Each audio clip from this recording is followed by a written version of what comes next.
अस्सलाम वालेकुम नाज़रीन, प्रोग्राम खबर से खबर विद नादिया मिर्ज़ा में खुश आमदीद। नाज़रीन, आज बड़े अहम खबरें, बड़े अहम ऐलानात। एक तो ये कि नवाज शरीफ साहब ने मुल्क वापसी का ज़राए के मुताबिक ऐलान कर दिया है। जो उनकी सितंबर में वापसी थी, पहले जुलाई में थी, फिर वो अगस्त में हुई और बिल आखिर ये कहा जाता रहा कि जब चीफ जस्टिस जो हैं वो तब्दील हो जाएंगे 16 सितंबर के बाद, उस वक्त नवाज शरीफ साहब वापस आ जाएंगे, क्योंकि उसके बाद उन्होंने इलेक्शन कैंपेन अपनी बाकायदा तौर पर रन करनी है। शहबाज शरीफ साहब साबिक़ वज़ीर आज़म लंदन में, और आज उन्होंने एक प्रेस कॉन्फ्रेंस की। उन्होंने कहा कि वो अक्टूबर में आएंगे, लेकिन अब नहीं है कि वो किस तारीख को आएंगे, लेकिन बहरहाल अक्टूबर में आएंगे। इसका मतलब ये है कि इलेक्शंस जो हैं वो शायद नवंबर में ना हो, क्योंकि अक्टूबर की भी डेट नहीं दी गई है। लेकिन मामला जो है वो इलेक्शन को लेकर काफ़ी गंभीर होते चले जा रहे हैं, क्योंकि पीपल्स पार्टी की भी अभी एक प्रेस कॉन्फ्रेंस भी उन्होंने की, ब्रीफिंग दी प्रेस को, मीडिया को, और उससे पहले उनकी सेंट्रल एग्जीक्यूटिव कमेटी का इजलास हुआ, जिसमें उन्होंने कहा कि हमारा मौक़िफ़ है कि 90 दिन के अंदर अंदर इलेक्शन हो जाए। सबसे बड़ी जो इंपॉर्टेंट उन्होंने बात की कि काउंसिल ऑफ कॉमन इंटरेस्ट में हमें यह कहा गया था कि अगर नई मरदमशुमारी के तहत इलेक्शन होंगे भी तो इलेक्शन डिले नहीं होंगे, जिसका भरपूर जवाब नून लीग ने नफी की सूरत में दे दिया है। एक दो और इम्पॉर्टेंट चीज़ें हैं जिसमें खासकर इलेक्शन कमीशन को लिखे गए खत और ये तमाम चीज़ें, लेकिन एक इम्पॉर्टेंट चीज़ और है, वो ये कि हमें और आपको अच्छी तरह से याद होगा जो एडिशनल डिस्ट्रिक्ट एंड सेशन जज थे, जज हुमायूं दिलावर साहब, जिन्होंने चेयरमैन पीटीआई के खिलाफ फैसला दिया था जिसकी वजह से वह जेल में है, उनको जी बना दिया गया। और आज हमने देखा कि इस्लामाबाद हाई कोर्ट के जो चीफ जस्टिस है, जस्टिस आमिर फारूक साहब, उनकी हिदायत पर रजिस्ट्रार ने एक नोटिफिकेशन जारी किया, जिस नोटिफिकेशन में उनको कहा गया कि इस्लामाबाद हाई कोर्ट फौरी तौर पर वो रिपोर्ट करें, और उनको ओएसडी बना दिया गया। इसका मतलब क्या है और इसके जो असरात होंगे या इम्पैक्ट होगा वो क्या होगा? शाह खावर साहब माहिर कानून है, हमारे साथ मौजूद हैं, उनसे जरा बात करते हैं। अस्सलाम वालेकुम शाह खावर साहब। वालेकुम अस्सलाम। अच्छा शाह खावर साहब, अब जो ये मामला है कि हुमायूं दिलावर साहब को, जो कि एडिशनल डिस्ट्रिक्ट एंड सेशन जज, उन्होंने एक फैसला भी दिया, जिस फैसले के हवाले से जब आज भी तोशाखाना केस की समाअत हो रही थी तो जो चीफ जस्टिस हैं इस्लामाबाद हाई कोर्ट के, जब उनसे कहा गया कि आप जल्दी फैसला दें, उनका एक गलती अगर वहां पर हुई थी तो आप हमसे दोबारा वही गलती कराना चाहते हैं। लतीफ कोसा साहब के साथ उन्होंने ये मुकालमा किया और आज शाम हमने ये देखा कि इनको ओएसडी बना दिया गया। इससे मुराद होगा क्या? जी नादिया, मैं आपको बताऊं कि ओएसडी बनाने की दो वजूहात हो सकती हैं। एक होती है कि जब कोई जो डिस्ट्रिक्ट जुडिशरी का कोई अफसर है, अगर उसने कोई मिसकंडक्ट किया है या उनके खिलाफ कोई इंक्वायरी चल रही है उनके मिसकंडक्ट के हवाले से या उनकी डिसिप्लिनरी किसी मैटर के हवाले से, तो उस पर नॉर्मली ये होता है कि उनकी जुडिशियल पावर्स जो है वो सस्पेंड करके उनको बुला लिया जाता है कि वो हाई कोर्ट में रिपोर्ट करें as officer on special duty. दूसरी जो है वो एडमिनिस्ट्रेटिव वजूहात हो सकती हैं कि वो रूटीन मैटर की जो है वो जो पोस्टिंग एंड ट्रांसफर्स होती रहती है हाई कोर्ट्स में या किसी भी इदारे में, तो उसको उस नजर से भी देखा जा सकता है। लेकिन मैं जो अभी नोटिफिकेशन मेरी नजर से गुजरा है उसमें मुझे ये लग रहा है कि ये रूटीन जो है ये एक तब्दीली है, क्योंकि उसके नीचे ये लिखा हुआ है कि इन साहब को जो है वो एक नई पोस्ट क्रिएट की गई है high court, newly created post, exactly जी। तो उसमें देखिए जो जुडिशियल ऑफिसर्स होते हैं उनको एडमिनिस्ट्रेटिव साइड पे, जैसे कोई रजिस्ट्रार है वो भी नॉर्मली सेशन जज होते हैं, अभी भी हैं इस्लामाबाद हाई कोर्ट के जो रजिस्ट्रार हैं वो सर्विंग सेशन जज हैं। इसके अलावा और बहुत सारी चीजें होती हैं जो उनके जो एडमिनिस्ट्रेटिव इदारे हैं उसमें उनको कहीं भी डीजी लगाया जा सकता है, एडिशनल रजिस्ट्रार लगाया जा सकता है। तो ये मुझे लगता है कि ये इसका उनकी जजमेंट के साथ कोई ताल्लुक नहीं। अच्छा, लेकिन जो आप ये कह रहे हैं कि उनको दीगर उस पर भी लगाया जा सकता है, उसके लिए क्या पहले ओएसडी बनाना जरूरी है? देखिए, आप जब किसी भी जुडिशियल ऑफिसर को उसकी जुडिशियल ड्यूटीज से आप डिस्पेंस विद करते हैं और एडमिनिस्ट्रेटिव साइड पे लगाना है, तो फिर तो लाजमी होता है कि उनको रिपोर्ट करनी होती है हाई कोर्ट में। जैसे किसी सिविल सर्वेंट को वो ऑलरेडी एक ऑफिस होल्ड कर रहा है, उसको कहीं और अपॉइंट करना है तो उसको हिदायत की जाती है कि आप एस्टेब्लिशमेंट डिवीजन रिपोर्ट करें एसओएसडी। तो जब तक वो एस्टेब्लिशमेंट डिवीजन में रहेंगे वो ओएसडी होंगे, और जब उनको कहीं अपॉइंट कर दिया जाएगा तो वो फिर उधर तैनाती हो जाएगी। अच्छा, तो ये न्यूली क्रिएटेड पोस्ट आपकी नजर में क्या हो सकती है? कोई भी हो सकती है, उसमें कोई किसी department inside of the high court का डीजी या एडिशनल रजिस्ट्रार या कोई भी, क्योंकि जुडिशियल ऑफिसर जो हैं वो हाई कोर्ट में एडमिनिस्ट्रेटिव जो है वो ड्यूटीज देते रहते हैं। ठीक है। तो मैं आपको एक बात और वाजे करता चलूं कि किसी भी जुडिशियल ऑफिसर को उनकी जजमेंट की वजह से, चाहे वो जजमेंट हाई कोर्ट या अपेलेट कोर्ट सेटिसाइड भी कर दे, उसको अपसेट भी कर दे, लेकिन उस पर आप उसकी जजमेंट की वजह से तादीबी कार्रवाई नहीं कर सकते। ये तो बिल्कुल एक मुसलमान वो है। चले बिल्कुल ठीक है। एक आखिरी सवाल से ज्यादा टाइम नहीं लूंगी। आज जो तोशाखाना केस के हवाले से जो समाअत हुई, जिसमें उन्होंने कहा कि सजा की मौतली की जो समाअत थी, और लतीफ खोसा साहब उसमें वकील थे, वो बारहा जो चीफ जस्टिस है इस्लामाबाद हाई कोर्ट, उनको कह रहे थे कि आप जल्दी फैसला सुना दें। और हमने ये भी देखा कि एक दिन कबल वो ये कह रहे थे आप उनके हक, आप चाहे हमारे खिलाफ फैसला दे दें लेकिन आज दे दें।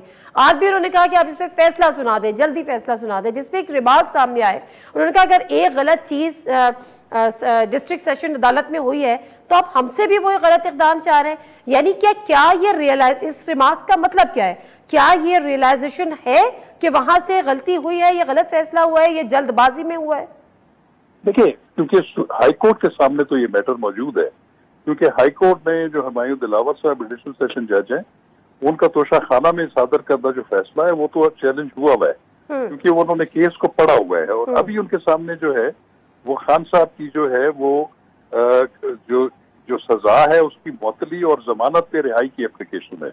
तो सारे फैक्ट्स तो उनके सामने हैं, क्योंकि ये बात तो बिल्कुल हकीकत है कि उनको जो आखिरी दिन वो जो उनको अपनी शहादत की जो सफाई की शहादत गुजारने का या गवाह करना हक़ दिफा, हाँ। और उनका जो मेंटेनेबिलिटी के बारे में भी हाई कोर्ट ने जो डायरेक्शन थी कि आप वो भी पहले डिसाइड करेंगे, उनसे सुनेंगे, वो मैं समझता हूँ कि वो जल्दबाजी से वो उस दिन फैसला हुआ। उनको मौका देने के बाद अगर 10-15 दिन के बाद, महीने के बाद भी फैसला दे देते तो ये हम आबादी नजर में ये एक लैप्स है उस जजमेंट में। लेकिन उसको बुनियाद बनाकर मैं नहीं समझता कि किसी को ताज़ीबी कार्रवाई के तौर पर जो है उसको ट्रांसफर किया जाए। ठीक है, थैंक यू वेरी मच अखावर साहब, बहुत शुक्रिया आपके राय का। और अब मामला यही है, वो कह रहे हैं कोई न्यूली क्रिएटेड पोस्ट है तो उनको किसी जगह पर लगा रहे होंगे, इससे इस चीज़ का कोई ताल्लुक नहीं है। और इम्पॉर्टेंट ये है कि किसी भी फैसले को, चाहे वो कहा यह जा रहा है कि जिससे जल्दबाजी में हुआ या जो भी आप उसको नाम दें, बट उस पर कोई तादीबी कार्रवाई किसी जज के खिलाफ नहीं हो सकती। तो अगर ये सोचा जा रहा है तो ये एक गलत होगा। अच्छा, आज जो इलेक्शन को लेकर चीज़ें चल रही हैं, चूँकि इलेक्शन की डेट अभी आना बाकी है, इलेक्शन कमीशन ने तमाम ही सियासी पार्टी से, जो कि बड़ी पार्टीज है, उनसे मिलकर मुलाकात करके ये कहा था कि फिर हम इलेक्शन की डेट देंगे। एक ज़ाब्ता अखलाक भी उनको तय करना था। इस हवाले से कल भी JUIF से उनकी मुलाकात हुई, उसके वफ़द से मुलाकात हुई, PTI से मुलाकात हुई, और आज मुस्लिम लीग नून के वफ़द से मुलाकात हुई। और उसके बाद एहसन इकबाल साहब क्या कह रहे थे, छोटा सा क्लिप है, ज़रा सुनते हैं। नून ने इलेक्शन कमीशन को तजावीज़ दी हैं जिससे डीलिमिटेशन के अमल को तेज़ तर करके इंतखाबी अमल को मज़ीद जल्द किया जा सकता है। इलेक्शन कमीशन ने उनसे इत्तफाक करते हुए ये यकीन दहानी कराई है कि वो तमाम सियासी जमातों के साथ इंतखाबी ज़ाब्ता अखलाक को शेयर करेंगे जो वो इन तजावीज़ की रोशनी में मुरतब कर रहे हैं। और इलेक्शन कमीशन ने यकीन दहानी कराई है कि वो एक ऐसा खुदकार निज़ाम बना रहे हैं कि जो इलेक्शन के मॉनिटरिंग के लिए भी और नताइज को मुरतब करने के लिए भी खुदकार भी होगा और शफाफ भी होगा। इसी निज़ाम को लेकर और इलेक्शन कब होंगे लेकर पीपल्स पार्टी का भी आज सेंट्रल एग्जीक्यूटिव कमेटी का इजलास हुआ और उसके बाद बड़ी चीज़ें सामने आई हैं। उसकी डिटेल मैं आपसे बाद में शेयर करूंगी। लेकिन आज शहबाज शरीफ साहब भी चूँकि लंदन में हैं और मुस्लिम लीग नून के वो सदर भी हैं, उन्होंने एक प्रेस कॉन्फ्रेंस की और उनके साथ नवाज शरीफ साहब भी मौजूद थे। नवाज शरीफ साहब की वापसी, जिसके हवाले से कहा जा रहा था कि वो सितंबर में वापस आ जाएंगे, इंतज़ार ये था कि 16 सितंबर गुजर जाएगी उसके बाद। और ये भी कहा जा रहा था कि किसी किस्म का रिस्क लेने को हम तैयार नहीं हैं। ये भी कहा जा रहा था कि तमाम कानूनी रुकावटें दूर कर दी गई हैं, लेकिन लगता यह है कि कोई ना कोई रिस्क बरकरार है, क्योंकि नवाज शरीफ साहब 2 हफ्ते के लिए, 4 हफ्ते के लिए लंदन गए थे। इस बात को 3 से 4 साल गुजर चुके हैं और उसके बाद उनके अपने भाई की हुकूमत आई, वो वापस नहीं आए, निगरां हुकूमत आ गई है। अभी भी वो थोड़ा सा इस हवाले से शायद इबाम का शिकार है, लेकिन बहरहाल वापसी कहा यह गया कि इलेक्शन से पहले पहले आएंगे। आज शहबाज शरीफ साहब जब प्रेस कॉन्फ्रेंस कर रहे थे लंदन में, उन्होंने क्या कहा ये सुनते हैं। इस मशावरत के नतीजे में कि इंशाअल्लाह हमारे कायद मियां मोहम्मद नवाज शरीफ साहब अक्टूबर में इंशाअल्लाह पाकिस्तान तशरीफ लाएंगे। मियां नवाज शरीफ पाकिस्तान इंशाअल्लाह आएंगे और कानून का सामना करेंगे, इसमें कोई दो राय नहीं है। ये चीफ इलेक्शन कमिश्नर की जिम्मेदारी या आईनी और कानूनी कि उन्होंने इलेक्शन करवाने हैं। हम इलेक्शन कमीशन को बतौर एक पॉलिटिकल पार्टी के पूरा हम उनकी फैसिलिटेट करेंगे ताकि फ्री एंड फेयर और शफाफ इलेक्शन। इसमें तो कोई दो राय नहीं है कि इलेक्शन जो है वो इलेक्शन कमीशन ने ही कराने हैं, लेकिन हमने ये देखा था कि जब बात थी पंजाब और केपी के इलेक्शन की तो इन्हीं की हुकूमत थी जो कहती थी कि हम फैसिलिटेट नहीं करेंगे, और आज बतौर सियासी जमात आप फैसिलिटेट करने के लिए तैयार हैं। बाकी रह गई नवाज शरीफ साहब की वापसी, तो तारीख का तयन अभी भी नहीं हुआ, अक्टूबर में वापस आएंगे, और उससे इसलिए बता दिया गया कि उनकी वापसी पहले सितंबर में बताई गई थी, लेकिन अक्टूबर में भी वो आएंगे या नहीं आएंगे, इस हवाले से कन्फ्यूजन अभी भी बरकरार है। ब्रेक ले लेती हूँ, ब्रेक से वापस आती हूँ। तो पीपल्स पार्टी की जो सेंट्रल एग्जीक्यूटिव कमेटी थी, बताया जा रहा है कि उसका एक बहुत लंबा चौड़ा एजेंडा था, लेकिन असल में यही था कि पीपल्स पार्टी जो है वो 90 दिन के अंदर अंदर इलेक्शन चाहती है और यही उसने बयानिया बनाना है। लेकिन दूसरी तरफ इसको पीपल्स पार्टी की मुनाफत भी करार दिया जा रहा है माजरत के साथ, और उसकी वजह ये बताई जा रही है कि जब आपका काउंसिल ऑफ कॉमन इंटरेस्ट का इजलास हुआ था तो यही वजीर आला जो आज उस कॉन्फ्रेंस में बैठे ये बात कर रहे थे, उन्होंने उस पर साइन किए थे, और उस वक्त ऐसी कोई बात नहीं हुई थी कि इससे ताखीर नहीं होगी, बल्कि उसके फौरन बाद इलेक्शन कमीशन का एक एलामिया जारी हो गया था जिसमें उन्होंने कहा था कि दिसंबर तक का उनको वक्त रिक्वायर्ड है कम से कम नई हल्का बंदियों के लिए। ब्रेक लेती हूँ, ब्रेक से वापस आती हूँ, मैं साथ रही हूँ।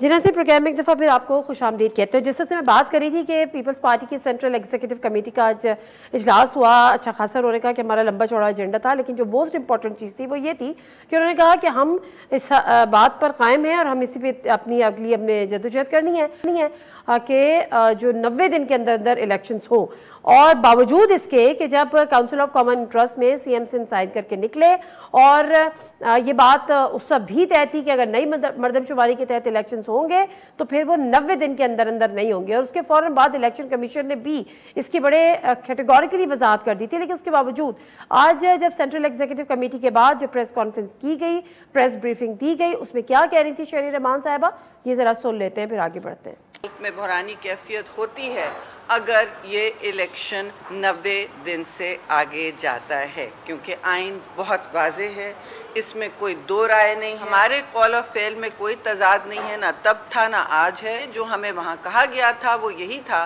कि देखिए इसकी वजह से कोई डिले नहीं होगी। जब सीटों का इजाफा नहीं लिखा गया है, वो नहीं होना है, तो फिर ये नए डीलिमिटेशन की बुनियाद पर आप डिले नहीं कर सकते इलेक्शन। अच्छा, पीपल्स पार्टी का आज मौक़िफ़ ये था कि उनको बता दिया गया था, या काउंसिल ऑफ कॉमन इंटरेस्ट में उनको ये बताया गया था, उनको ये कहा गया था या उनको ये यकीन दहानी कराई गई थी कि इससे 90 दिन से ज़्यादा एक्सटेंड नहीं होगा, यानी टाइम ऊपर नहीं जाएगा। ये सवाल हमने तो बड़ी कोशिश कर ली राना सनाउल्लाह साहब को लेने के, लेकिन नहीं आते। तो जब आज शहजाद इकबाल के प्रोग्राम में वो गुफ्तगू कर रहे थे और शहजाद इकबाल ने यही एग्जैक्टली उनसे सवाल किया, वो सवाल भी सुन लीजिएगा। उसके बाद राना सनाउल्लाह साहब क्या कह रहे थे कि उन्होंने पीपल्स पार्टी को काउंसिल ऑफ कॉमन इंटरेस्ट में यकीन दहानी कराई गई थी या नहीं कराई गई थी, सुनिएगा जरा क्या कह रहे थे। राना सनाउल्लाह साहब ने कैटेगोरिकली कहा है कि पीपल्स पार्टी का यह मौक़िफ़ कतई तौर पर गलत है, ऐसा कुछ नहीं हुआ था। शैला रज़ा साहिबा हमारे साथ मौजूद हैं, उनसे इस हवाले से जानते हैं। अस्सलाम वालेकुम शैला रज़ा साहिबा। शैला रज़ा साहिबा, यकीनन आपने खुद सुन लिया होगा, राना सनाउल्लाह साहब कहते हैं कि जो काउंसिल ऑफ कॉमन इंटरेस्ट के इजलास के बाद भी जो कवर हुआ मीडिया ने किया, कहीं ये बात नहीं हुई कि हमने ये बात की हो कि इलेक्शन जो है इसकी वजह से डिले नहीं होंगे, और इलेक्शन की वजह से डिले होंगे और आइन और कानून के मुताबिक डिलिमिटेशंस भी होंगी नई सेंसस के हवाले से। अब पीपल्स पार्टी का ये मौक़िफ़ कि जी उनको कहा था डिले नहीं होंगे, राना सनाउल्लाह साहब तो इनकारी हैं। देखिए, काउंसिल ऑफ कॉमन इंटरेस्ट में वजीर आज़ा के साथ साथ जो है कमरुज़्ज़मान कायरा और नवीद कमर, ये तीन दोनों मौजूद थे, और उनका ये कहना है कि वहाँ पर यही बात हुई थी कि सूबाई नशिस्तों पर इतनी ज्यादा तब्दीलियां नहीं आई हैं, और नेशनल असेंबली की अगर हमने सीटों की जो है तादाद बढ़ानी या कम करनी है तो उसे तो असेंबली से किया जाएगा ना। वो जो असेंबली तो है नहीं, तो कौन करेगा? इलेक्शन कमीशन तो ये काम नहीं कर सकता जो काम पार्लियामेंट का है। इसके लिए तो आइन में भी तब्दीली करनी पड़ेगी, और आइन की तरमीम करने के लिए तो अक्सरियत भी चाहिए, 2/3 अक्सरियत चाहिए, वो भी नहीं थी।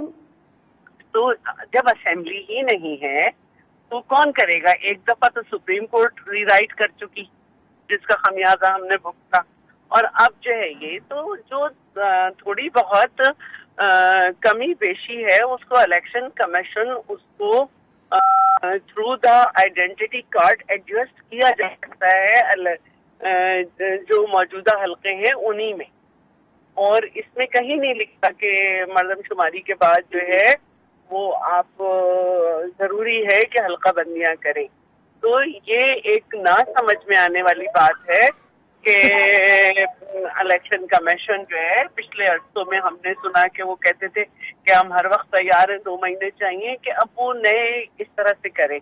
तो रज़ा साहिबा, माजरत के साथ इलेक्शन कमीशन की बात पर आपको याद है खैबर पख्तूनख्वा के इलेक्शन ड्यू थे, इलेक्शन कमीशन उस भी तैयार रहता था, पंजाब के इलेक्शन ड्यू थे, इलेक्शन कमीशन उस भी तैयार रहता था। उस वक्त ना आप लोगों को 60 दिन याद आए, ना उस वक्त आप लोगों को 90 दिन याद आए। देखिए, मैं आपको बड़ा वाज़ेह कर दूं दोनों बातों का फर्क।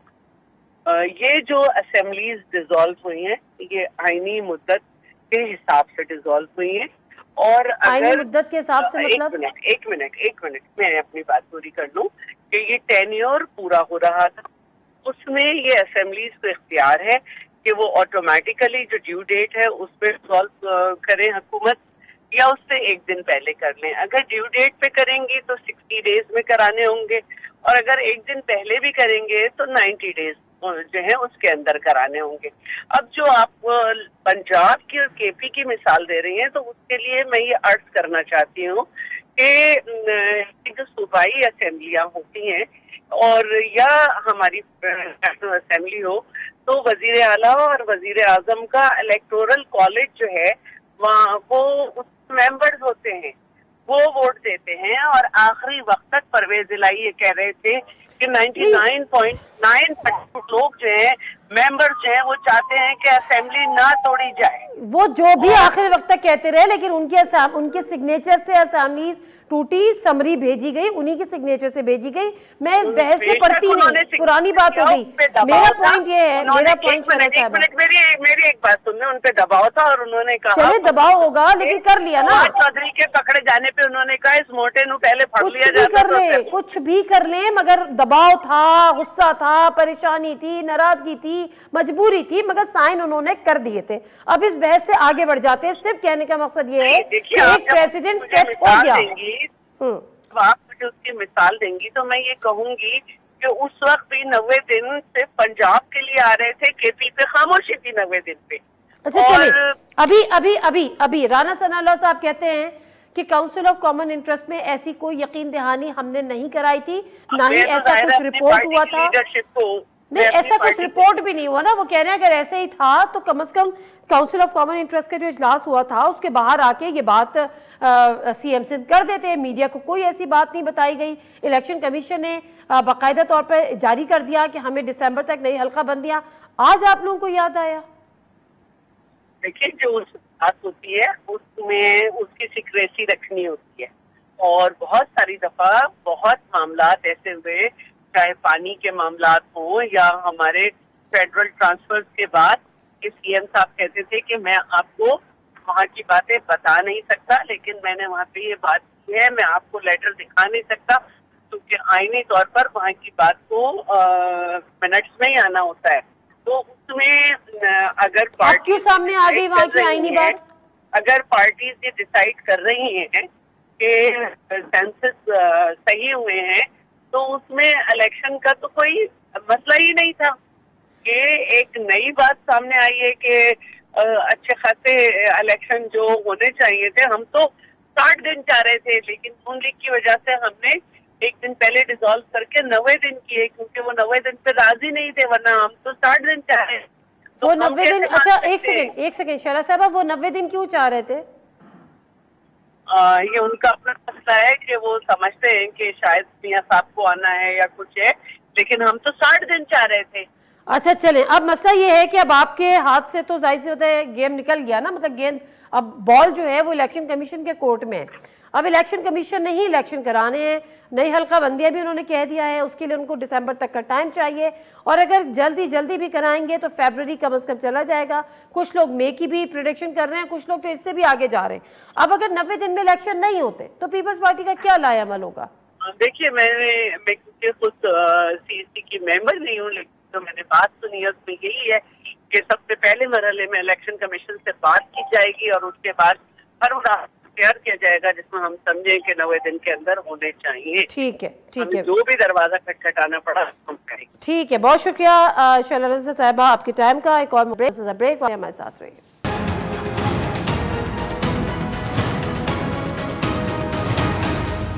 जी नाज़रीन, प्रोग्राम में एक दफ़ा फिर आपको खुशामदीद कहते हैं। पाकिस्तान में एक निगरां हुकूमत आई और पाकिस्तान में निगरां वज़ीर आज़म आया अनवारुल हक काकड़ साहब। जब उनका नाम सामने आया तो सब लोगों ने उसकी बड़ी पजीराई की और तारीफ़ों के पुल भी बांधे, उसमें हम भी शामिल थे। कल अनवारुल हक काकड़ साहब ने एक प्रेस कॉन्फ्रेंस थी, माजरत के साथ एक इवेंट था, बिजनेस कम्युनिटी से उनकी मुलाकात थी और उसके बाद उन्होंने उनसे एक खिताब भी किया, एक छोटा सा उन्होंने, और उसमें उन्होंने एक ऐसी बात की जिसने सोशल मीडिया एक नई बहस को जन्म दिया और उसके बाद उन्होंने उसकी वजाहत भी की। लेकिन मैं चाहती हूँ कि मैं पहले ज़रा आपको वो क्लिप सुनाऊँ क्योंकि उससे रिलेटेड बहुत सारी चीज़ें हैं जो आज के प्रोग्राम में हमें बात करनी है। क्योंकि अनवारुल हक काकड़ साहब कह रहे हैं कि पाकिस्तान से अगर कोई जा रहा है तो इसमें हर्ज क्या है, उनको कोई बताए कि इससे क्या हर्ज है, हम किस तरह से एक बेहतरीन ह्यूमन रिसोर्स खो रहे हैं। हमारा मुल्क जो स्किल्ड लोग हैं, जो टैलेंटेड लोग हैं, जो इंटेलिजेंट लोग हैं, उनसे जो है वो आरी हो जाएगा, वो इस मुल्क में मौजूद नहीं रहेंगे। ये बड़ा एक लम्हा फिक्रिया है और एक बड़ा अलमिया है, लेकिन उनको एहसास नहीं है। क्या कह रहे थे काकड़ साहब, जरा सुनते हैं। 25 करोड़ लोगों का मुल्क, 25 करोड़ लोगों की एनर्जी, 25 करोड़ रूहें और बदन, ये मायूस है। किसी से मैं पूछूं, कहते हैं जी लोग मुल्क छोड़ के जा, तो क्या हो गया अगर मुल्क लोग छोड़ के जा? हिंदुस्तान से लोग नहीं गए। 1960 की दिहाई में इंडियंस लेफ्ट और फॉर वेस्टर्न हेमिस्फीयर, तो उसको ब्रेन ड्रेन का नाम दिया। 35-40 साल बाद वही लोग ब्रेन एसेट के तौर पर रिटर्न हो गए। तो हम क्यों हर चीज को मनफी अंदाज में ले? वो कोई खाकम बदहन कोई इस दुनिया से फना होने तो नहीं जा रहे, दुनिया से फना होने नहीं जा रहे, लेकिन मुल्क छोड़कर जा रहे हैं। और तकलीफ की बात और कंसर्न ये है कि मायूस होके जा रहे हैं। उसका इतराफ आपको भी है, इसलिए आप उसका इतराफ भी कर रहे हैं कि लोग डिसअपॉइंटेड हैं, इस मुल्क से डिसअपॉइंटेड है।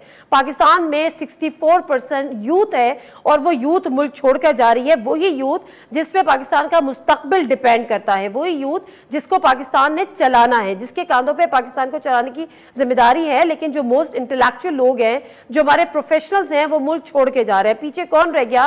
वो क्योंकि उनको अपॉर्चुनिटीज नहीं मिली। और पीछे कौन रह गया? हमारे पास हमारी यूथ के लिए क्या अपॉर्चुनिटीज हैं कि वो फूड पांडा पे जो है वो घरों में खाना पहुंचाए। मैं किसी प्रोफेशन की बुराई या उसकी तज़हीक करना मकसद नहीं है, लेकिन मकसद ये है कि जो हमारे पढ़े लिखे अगर नौजवान हैं वो मायूस होकर मुल्क छोड़ के जा रहे हैं, तो ये लम्हा फिक्रिया है और ये लम्हा फिक्रिया होना चाहिए। काकड़ साहब ने इसकी वजाहत कुछ यूं देने की कोशिश भी की आज एक ट्वीट में। उन्होंने कहा, बैरून मुल्क जो पाकिस्तानी जा रहे हैं या जा चुके हैं वो पाकिस्तान का असासा है। ओवरसीज पाकिस्तानी जहां जहां मौजूद है वो पाकिस्तान की मजबूत पहचान है, वो यकीनन पहचान है। लेकिन सवाल यह है कि वो पाकिस्तान में क्यों नहीं है? इसकी वजह यह है कि पाकिस्तान में जॉब्स नहीं है, पाकिस्तान में इकोनॉमिक स्टेबिलिटी नहीं है, पाकिस्तान में पॉलिटिकल स्टेबिलिटी नहीं है, पाकिस्तान में उनके लिए अपॉर्चुनिटीज नहीं है, पाकिस्तान में उनके लिए परेशानियां ही परेशानियां हैं। जो मुल्क छोड़ के नहीं भी जाना चाहते या नहीं जा सकते, अफोर्ड नहीं कर पाते, वो भी जा रहे हैं। उसकी हम ये देखते हैं कि वो कश्तियों में डूबते भी हैं और ह्यूमन ट्रैफिकिंग भी होती है, स्मगलिंग भी होती है। ये सारी चीजें हमारे सामने हैं और इन चीजों को लेकर अगर काकड़ साहब ये कहते हैं, और ये बात काकड़ साहब ने आज कही है, कुछ अरसे पहले, कुछ साल पहले यूसुफ रजा गिलानी साहब उस वक्त प्राइम मिनिस्टर थे, इसी किस्म के जो ख्यालात थे उसका इजहार उन्होंने भी किया था। लेकिन सवाल ये है कि काकड़ साहब ये कहते हैं कि 30 साल बाद 40 साल बाद वो वापस आते हैं, चूंकि इंडिया के भी गए थे। तो क्या आज 30 साल 40 साल बाद हमने आज इस मुल्क को इस जगह पर पहुंचाया कि आज से 30 साल पहले और 40 साल पहले जो मुल्क छोड़कर गया था वो आज इस पाकिस्तान में आने का सोचे भी, तस्वुर भी करे।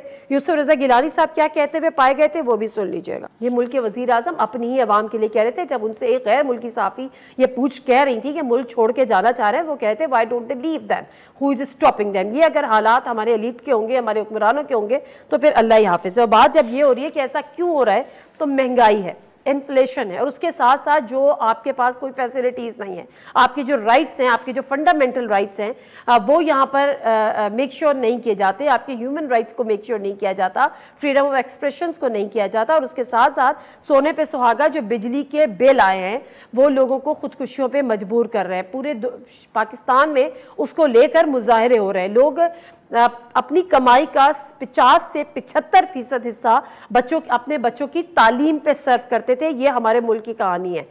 और अब जो है वो 50%, 25 से 50% जो है वो बिजली के बिल पर देने पे मजबूर है। ये एक मिडिल क्लास की कहानी है। जो गरीब है वो तो अफोर्ड ही नहीं कर पा रहा। अब अगर पूरे मुल्क में मुजाहरे हो रहे हैं तो ये क्यों हो रहे हैं और इसका अंजाम क्या होगा? अतीक मीर साहब हमारे साथ मौजूद हैं, चेयरमैन ऑल पाकिस्तान ताजिर इत्तेहाद।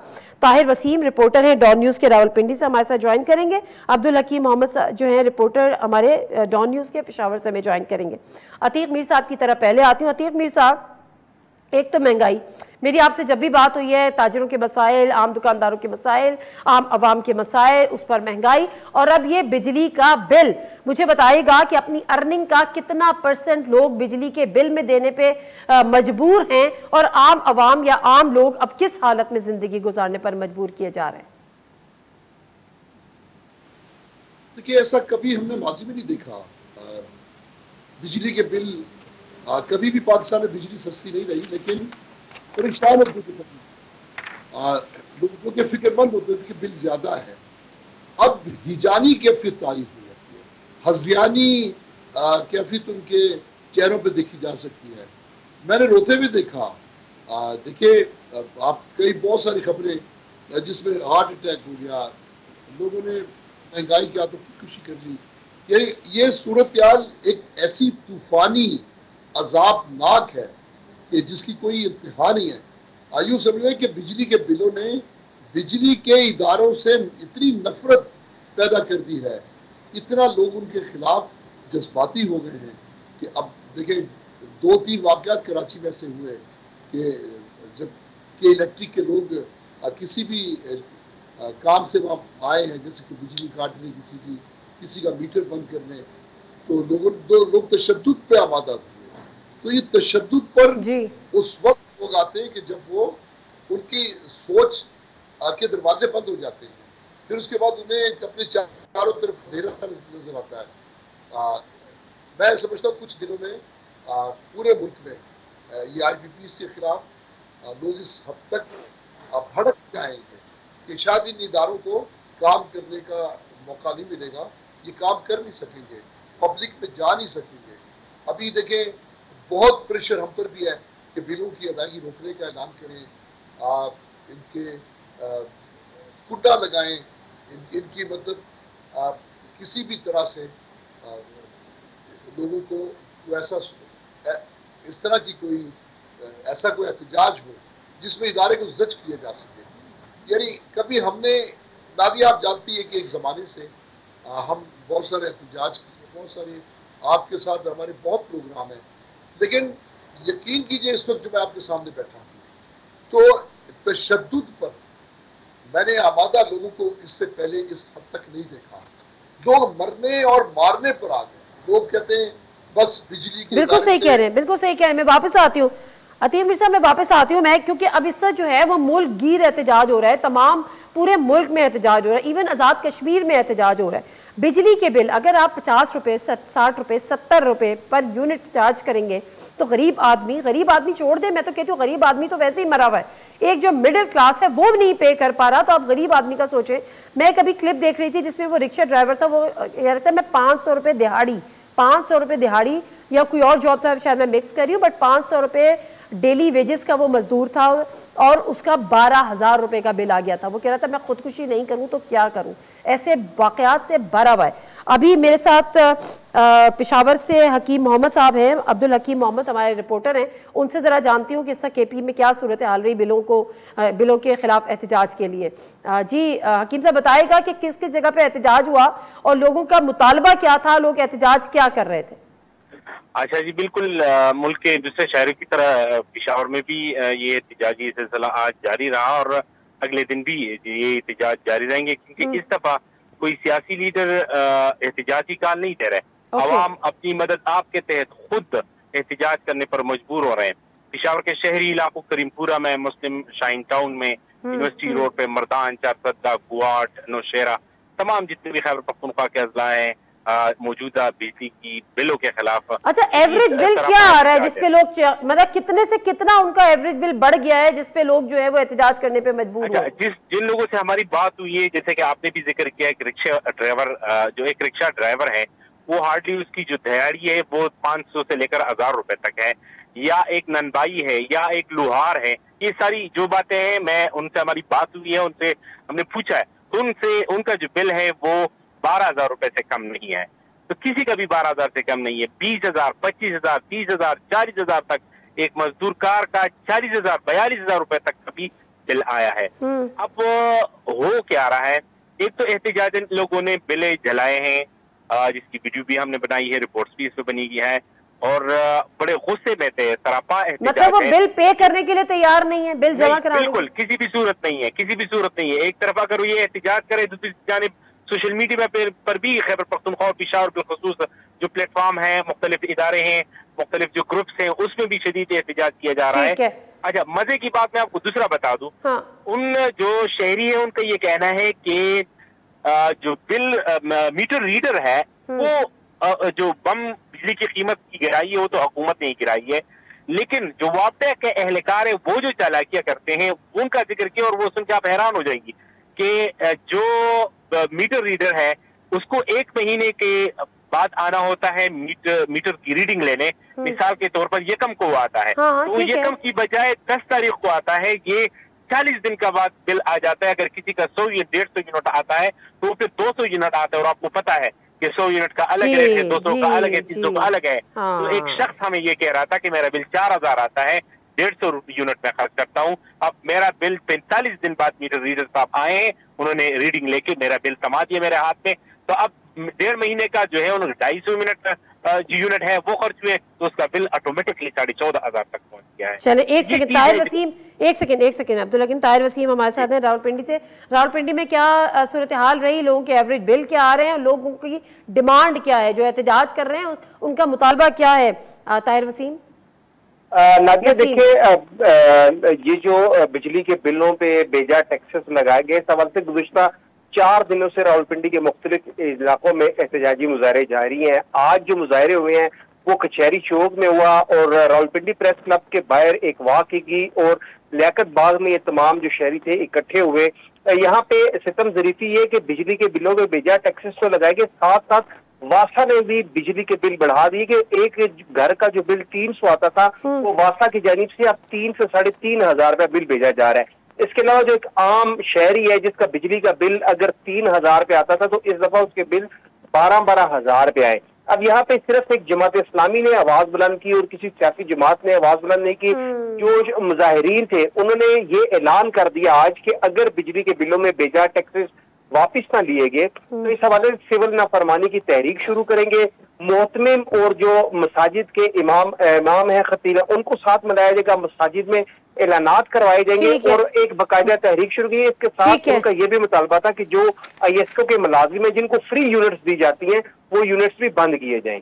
ठीक है, अतीक मीर साहब जरा बताएगा कि इससे ये तो हालात है, लोग बिल पे करने पे तैयार नहीं है, लोग बिल जला रहे हैं और उनकी भी जिंदगियां खतरे में है जो बिल मीटर काटने आ रहे हैं, या इस तरह से आप लोग का अप्लाई अमल किस तरह से होगा कि बहरहाल ज़ाहिर है सिविल नाफरमानी भी ना हो, सिविलियन डिसओबीडियंस भी ना हो और आपके मुतालबा सुन भी लिए जाए?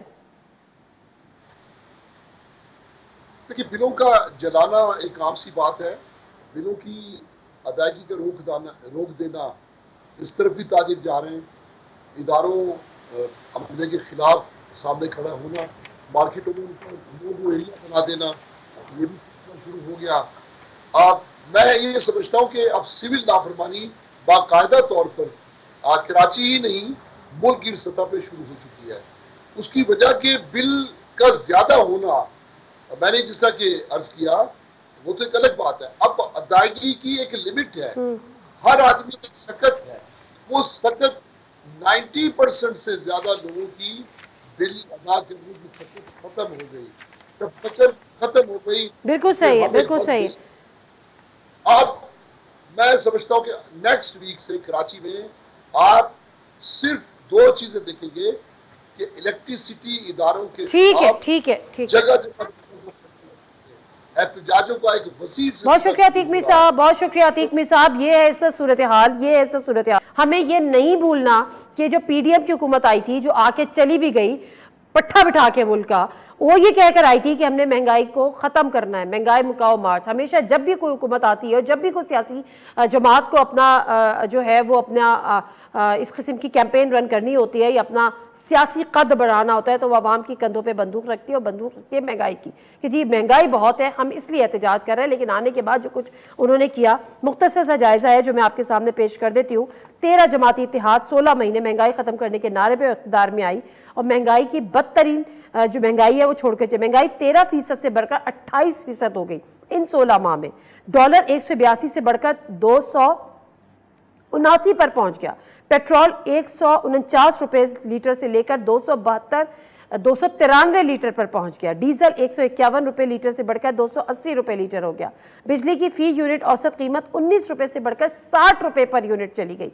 गैस की कीमत में 108% इजाफा हुआ। तरसीलात ज़र में 13% कमी हो गई। ज़र मवादा ज़खायर में 7 अरब डॉलर की कमी रिकॉर्ड की गई।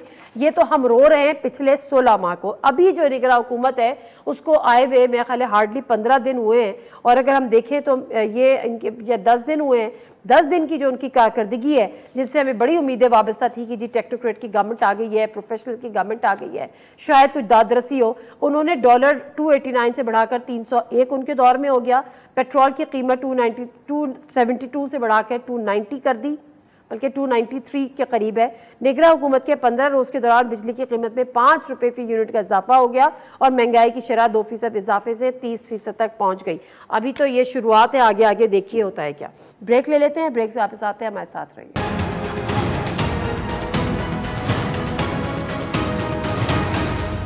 जी नाज़रीन, प्रोग्राम में एक दफ़ा फिर आपको खुशामदीद कहते हैं। और जिस अनसर्टेनिटी का रोना हम पहले दिन से रो रहे हैं, हम आज तक उसी को रो रहे हैं। इलेक्शन होने हैं, निगरान हुकूमत आ चुकी है, लेकिन इलेक्शन कब होने हैं कहीं पर भी ये तय नहीं है। आज जिस तरह से पीपल्स पार्टी का सीसी का इजलास हुआ, उन्होंने कहा कि जी हम 90 दिन के अंदर अंदर इलेक्शन करने पर अपने कायम है और इसमें किसी किस्म का इबाहम नहीं है। लेकिन हकीकत ये है कि PMLN इस चीज़ को ज़हनी तौर पर तस्लीम कर चुकी है और शायद उसकी कोशिशें भी इसमें कारफरमा थी कि ये इलेक्शन जो है वो फरवरी तक भी जा सकते हैं। कुछ लोगों का कहना है कि ये मई तक भी जा सकते हैं, लेकिन कब तक असल में जाएंगे इसका अभी किसी को पता नहीं है। जो काउंसिल ऑफ कॉमन इंटरेस्ट के जो इजलास के बाद जो चीज़ें तय हुई, जिसपे इलेक्शन कमीशन ने कहा कि नई हल्का बंदी और इन चीज़ के लिए उनको कम से कम दिसंबर तक का वक्त चाहिए और उसके बाद वो तय करेंगे, क्योंकि इलेक्शन की डेट नहीं दी गई। अब इसी मामले को लेके सदर मुमलिकत जनाब आरिफ अलवी साहब ने एक इलेक्शन कमीशन को खत लिखा कि आइए मिलकर बैठिए और हमसे मुलाकात करने के बाद इलेक्शन की डेट डिसाइड कीजिए। जवाब दिया इलेक्शन कमीशन ने कि जी ये आपकी सवाबदीद नहीं है, ये आपका इख्तियार नहीं है, आपके साथ मुलाकात में कोई खातिर ख्वाह इसमें कोई फ़ायदेमंद होगी नहीं, सूदमंद होगी नहीं, लिहाजा ये इख्तियार जो बिल पास हुआ है असेंबली से उसके बाद मुकम्मल तौर पर इलेक्शन कमीशन का है। और उसके इस ख़त के इस जवाब के बाद इलेक्शन कमीशन के जो सदर मुमलिकत है उन्होंने वजारत कानून से रब्ता किया और राय मांगी। अभी तक वजारत कानून खामोश है। इस हवाले से आइन क्या कहता है, कानून क्या कहता है, हम ज़रा बात करते हैं। अहमद बिलाल महबूब साहब से ज़रा जानते हैं। अस्सलाम वालेकुम अहमद बिलाल महबूब साहब। वालेकुम अस्सलाम। अच्छा अहमद बिलाल महबूब साहब, ये जो थोड़ी सी आपसे क्लैरिटी रिक्वायर्ड है उसकी वजह ये है कि जो एक्चुअली 2017 का जो इलेक्शन एक्ट है उसमें तो कैटेगोरिकली ये दर्ज है कि अगर जब असेंबलियाँ टूटती हैं तो president shall announce the date और dates of the general elections.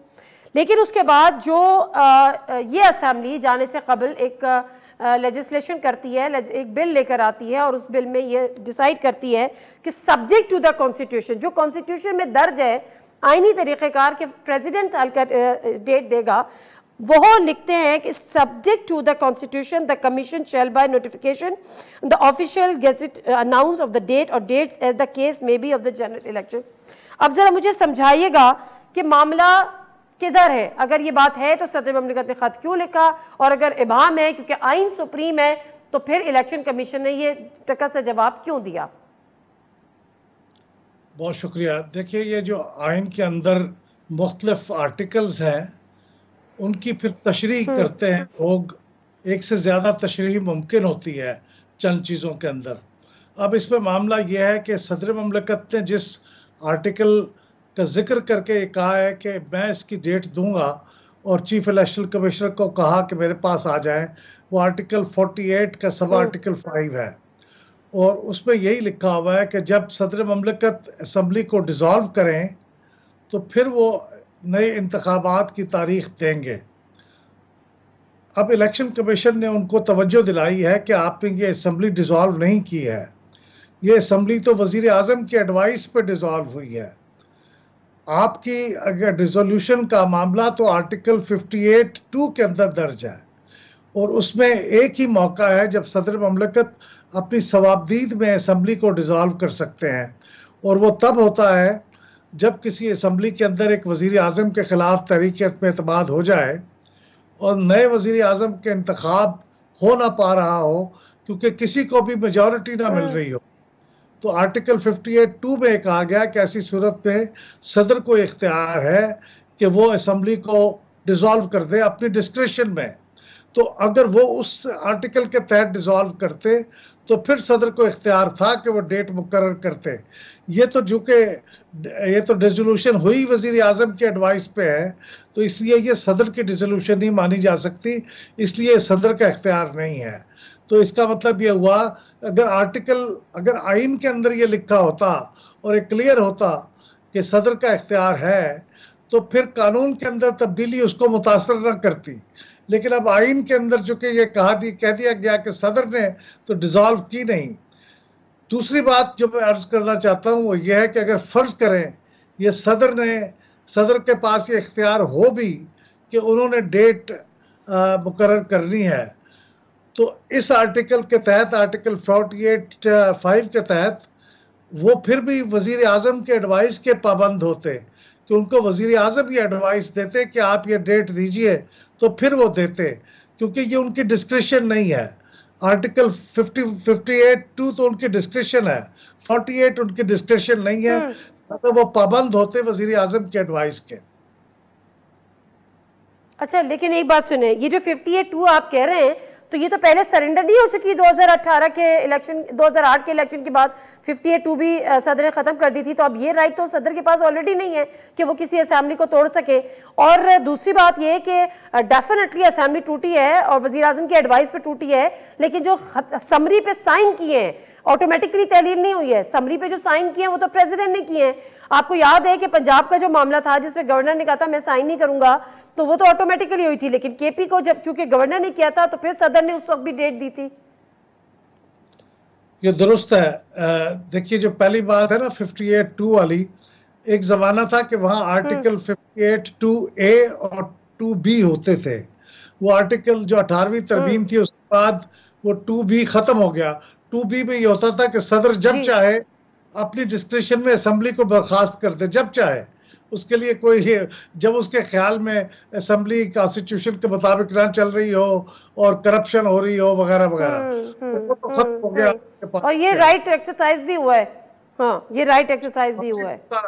लेकिन 58(2) जो है वो अभी भी कायम है। उसमें सिर्फ एक ही चीज़ है कि जब वो नया वज़ीर आज़म मुंतखब ना हो पा रहा हो तहरीक एतमाद के बाद, तो फिर वो करते हैं, तो ये ठीक है। अब ये जो दूसरी बात आप फरमा रही हैं कि असम्बली की समरी के ऊपर दस्तखत तो सदर के हैं, तो क्या वो सदर की डिसोल्यूशन नहीं होगी? ये बिल्कुल ये सब्जेक्ट टू इंटरप्रिटेशन है, ये इलेक्शन कमीशन की इंटरप्रिटेशन है कि वो सदर की डिसोल्यूशन नहीं है। लेकिन कुछ दूसरे कानूनी माहिरीन की राय ये है कि ये भी सदर की डिसोल्यूशन है, लिहाजा ये सब्जेक्ट टू इंटरप्रिटेशन है। इलेक्शन कमीशन की एक इंटरप्रिटेशन है, कोई दूसरे माहिरीन की दूसरी इंटरप्रिटेशन है, इसलिए इसकी जो अल्टीमेट इंटरप्रिटेशन है वो सुप्रीम कोर्ट ही कर सकता है, जो सबके लिए फिर बाइंडिंग होगी, वरना ये अपनी अपनी इंटरप्रिटेशन तो है। यानी आप एक दफ़ा फिर ये मामला, चूँकि वजारत कानून से राय ले तलब की है सदर ने इलेक्शन कमीशन के जवाब के बाद, वो अभी तक खामोश है, उसने कोई मीटिंग भी कॉल नहीं की राय के लिए या इस बात के लिए, तो आपको ये मामला एक दफ़ा फिर अल्टीमेटली सुप्रीम कोर्ट में जाता हुआ दिखाई दे रहा है? जी हाँ, सुप्रीम कोर्ट अगरचे बहुत मसरूफ़ है और बहुत से बड़े केसेस उस पर लगे हुए हैं और चीफ जस्टिस साहब को 20-22 दिन में रिटायर भी होना है, तो इसलिए वो बहुत चीज़ें निपटाना चाहते हैं। लेकिन बहरहाल ये भी अर्जेंट चीज़ है, क्योंकि ये अगर 1-2 हफ्ते और गुजर गए तो फिर इलेक्शन कमीशन की जो डिलिमिटेशन का काम है वो इतना आगे बढ़ चुका होगा कि फिर उसको रोकना ज़रा मुश्किल होगा। तो इसलिए ये सुप्रीम कोर्ट को ही बहरहाल फैसला करना पड़ेगा जो सब पे बाइंडिंग होगा, वरना ये अपनी अपनी तशरीह तो होती रहेगी, वो किसी पे बाइंडिंग नहीं है ज़रूरी। ठीक है, बहुत शुक्रिया अहमद बिलाल महबूब साहब।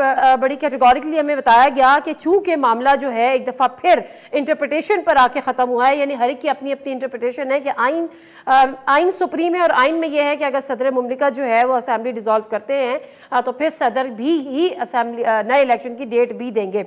लेकिन अब चूंकि इस नए बिल के बाद जिसका इलेक्शन कमीशन हवाला दे रहा है कि सदर के पास ये इख्तियार नहीं है, अब बहस ये है कि आया कि यह असेंबली सदर ने डिसॉल्व की है या नहीं की है। एक इंटरप्रिटेशन ये है कि ये असेंबली वज़ीर आज़म की असम्बली से डिसॉल्व हुई है, वज़ीर आज़म के कहने पे हुई है, और दूसरा ये है कि चूंकि समरी सदर को ही भेजी गई और सदर के सिग्नेचर से ही डिसॉल्व हुई, लिहाजा ये भी उसी ज़िम्मे में आएगा कि सदर ने जो है वो असेंबली को डिसॉल्व किया है। लेकिन अगेन हर एक की अपनी इंटरप्रिटेशन है और एक दफ़ा फिर मामला सुप्रीम कोर्ट में जाता दिखाई दे रहा है। अब सुप्रीम कोर्ट में ये मामला ले जाया जाएगा क्योंकि वज़ारत कानून अभी तक खामोश है, और उसके बाद क्या फैसला होता है और आया अगर फैसला हो भी जाता है तो वो तस्लीम किया जाएगा या नहीं किया जाएगा, एक और बहरान सर उठा रहा है। प्रोग्राम से दीजिए नादिया मिर्जा को इजाज़त। अल्लाह हाफ़िज़।